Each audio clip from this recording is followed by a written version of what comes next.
Police কাজ করতে বাধা দেওয়া যাবে না। যদি কারোর হাত থেকে ডিম বেরোয় আমি অ্যারেস্ট করে দেবো। আমি আইসি শ্রীরামপুর বলে দিলাম। আর এটা থানার সামনে এবার ভিড় করার জায়গা না। চলুন চলুন ভালোভাবে চলুন, এটা করা যাবে না। পুলিশ কাজ করছে যে এভিডেন্স পেলে পুলিশ অ্যারেস্ট করছে, সেখানে আপনারা কেন এইসব করছেন? আপনারা আপনাদের কাছে ডিম ছোড়া যাবে, ডিম ছোড়া যাবে। যে অন্যায় করছে এক্সট্রাকশন বা অ্যারেস্ট হয়ে যাবে, কোর্টে প্রডিউস করবে, এখন ডিম ছোড়া যাবে না।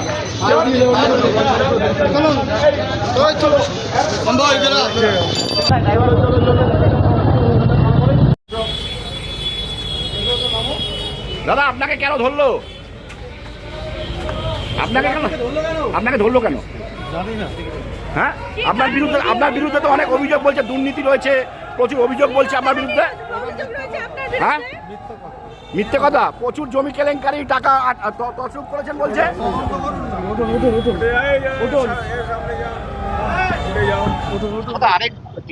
তৃণমূল নেতা গ্রেপ্তার হয়েছে, কি বলবেন?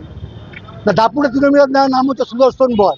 সুদর্শন বর তো অ্যারেস্ট হয়নি, এটা কল্যাণ ব্যানার্জির মানস পুত্র, কল্যাণ ব্যানার্জির আশীর্বাদ ধন্য পুত্র, অরিন্দম নুয়ের পরম প্রিয় ভাই, 300 কোটি টাকার মালিক, যিনি বেনামে সম্পত্তি করেছেন, মানুষকে জলে চোবাতেন, মানুষের বউদের নিয়ে টানাটানি করতেন, এর নাম হচ্ছে সুদর্শন বর।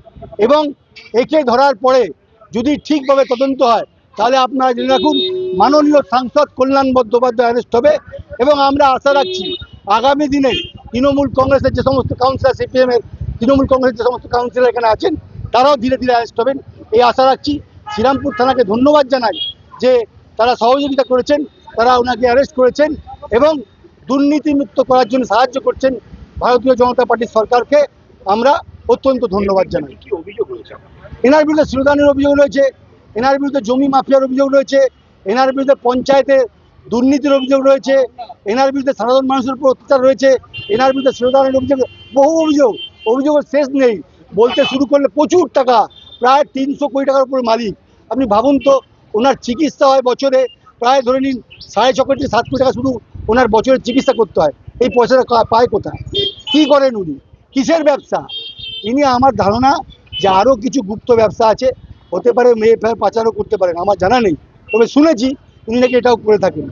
আস্তে আস্তে সবই বেরোবে এবং এনাকে সঠিকভাবে ধরলে কল্যাণ ব্যানার্জিও ধরা পড়বে। আমরা কল্যাণ ব্যানার্জিরও অ্যারেস্ট কামনা করছি, ওনাকেও গ্রেপ্তার করা হোক, এই কামনা আমরা এখন করছি। এই ডিমান্ডটা আমার থাকলো, কল্যাণ ব্যানার্জিকে অ্যারেস্ট করে ওনার সঙ্গে বসানো হোক এবং জিজ্ঞেস করা হোক। আপনার নাম? আমার নাম পরাগ তরু মিত্র, শ্রীরামপুর সাংগঠনিক যে 8টা চাপদানি বিধানসভা, তার দায়িত্ব আমি।